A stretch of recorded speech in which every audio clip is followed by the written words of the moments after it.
My mother-in-law has her fists so deep in my husband that she's convinced him our son isn't his and to get tested. Fine, then I'll give them what they want with a fistful of divorce papers. This whole situation is embarrassing, and I'm just done with it. I've been with my husband for 5 years now, married for 3. Long story short, his mom has always been overwhelming and bold with her input on everything, to put it nicely. I genuinely think it's not fair to be mad at your partner for something he didn't do himself. He can't control what his mom does or says. But what's also not fair is him not addressing it when I am clearly uncomfortable or upset, and instead just talking me into brushing it off or going with it. I never have, nor would I ever, have a back and forth with my mother-in-law.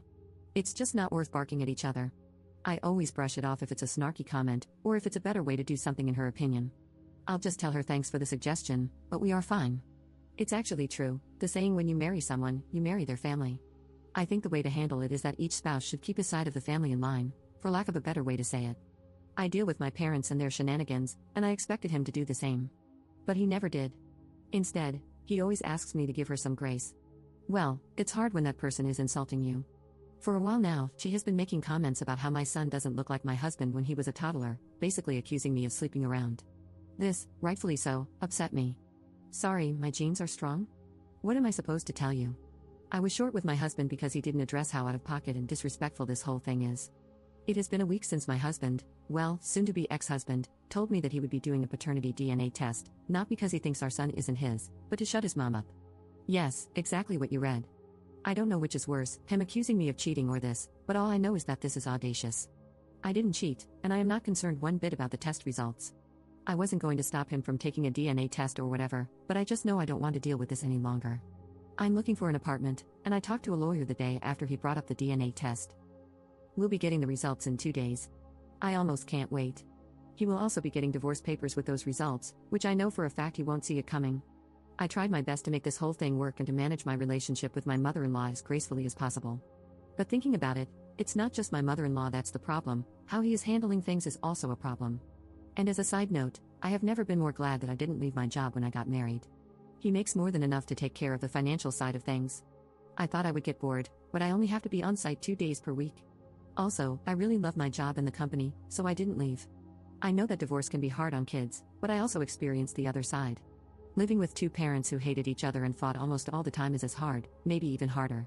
They thought that staying together would be good for me and my siblings, but newsflash, it wasn't.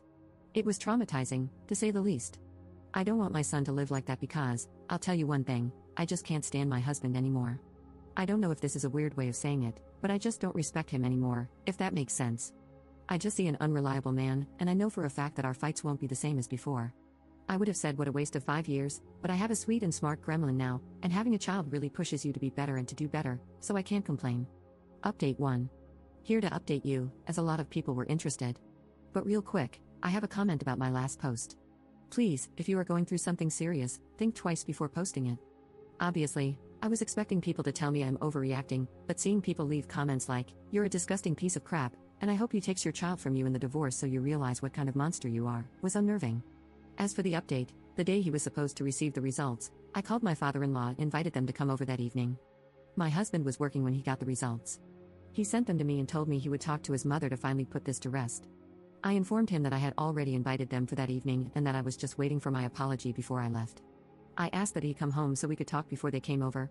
He called, and I basically told him that this is not working for me anymore. I've already talked to an attorney, filed for divorce, and it might be more expensive than a paternity test, but it would be more effective in making his mother happy. And no, I don't care that he was working when I told him. I don't think you would have either. He left work and came home. Long story short, we had a spectacular fight. He said that I am not thinking about our son and that I am overreacting because it's not like he went behind my back. And if he knew that I was this upset, he wouldn't have done it. But he knew how I felt about it. We had a heated argument when he brought it up. He just didn't care. When I gave him the divorce papers, he said he wasn't signing anything and that he'd ask his mother to apologize when his parents arrived to get it over with. Listen, I don't need him to sign it to get a divorce. It would only make things complicated, that's it. His mother said, "I have nothing to apologize for. I'm not going to apologize for having suspicions. I didn't accuse you of anything, and you can leave if you want to." So that's that. I did leave that night because I wasn't going to get an apology, and he didn't seem to understand that him reinforcing that it's okay for her to do what she did is exactly why I want a divorce in the first place. He eventually told his parents he'd be coming over from time to time to check up on them, as he is their only child, and not to bother coming over anymore until she apologizes. She wasn't amused. She told me I am taking her son away and some whore would take my son too. She is not someone that you can talk to, I'll tell you that much. It's like talking to a wall. All she knows is insulting or being passive-aggressive on a good day. But anyway, we are not getting a divorce, at least not yet. We talked the day after. He said I can always file for a divorce, but we should at least try couples counseling because he doesn't want to co-parent. Edit. He doesn't want to lose his son, plain and simple. Although it's not like if we were to get divorced he wouldn't be able to see his son, but whatever. He did say, when we talked the second time, that he can see how he was wrong, especially knowing his mother. He also mentioned that he'll just shut her down if she meddles this time. But what can I do with just words? I hope he can learn a thing or two about how to deal with his mother in counseling because she is truly overwhelming.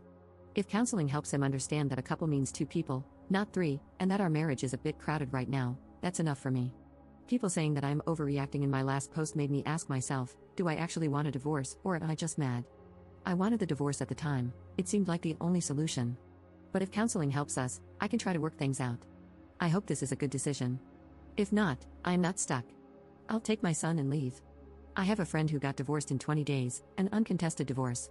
When you are on the same page regarding how things would be divided, including custody, it's a matter of how long the court takes to review and finalize the divorce, and you'll be done. That was my plan. Nonetheless, I'm the one working from home, and my son is still so young. It's totally up to him. If he wants to see his son every day when he gets off work, or if he wants to see his son just a couple of times per week. Because I am not tolerating this anymore. Also, someone asked, I'm curious why they asked for the test and why you're so against it? I don't want to assume there were some troubles in the past, but I feel like there's a lot of let up and information left out here. At this point, I've shared so much that these aren't too many details, I guess. I am not religious, and I also dated women at a certain time. She doesn't like that and thinks that me not being religious or not being straight means I have no values or something. She hates that her son married a non-religious person. He is a believer, but he's a non-practicing believer. Either way, his religion or my lack of belief doesn't cause us any problems in our day-to-day life. I hope this clarifies things for you. Oh, and one last thing. People in my last post were debating if paternity tests should be mandatory or not. I thought that from what I wrote, it was clear I didn't cheat and I have nothing against the paternity test itself. It should be obvious to everyone that it's not fair for the child nor the man to be tricked into living a lie. If he was the one who had suspicions, that's a big deal. We would have talked about why he thinks that, taken the paternity test for his peace of mind, and made sure we can trust each other, then moved on, all without anyone interfering, let alone requesting the paternity test.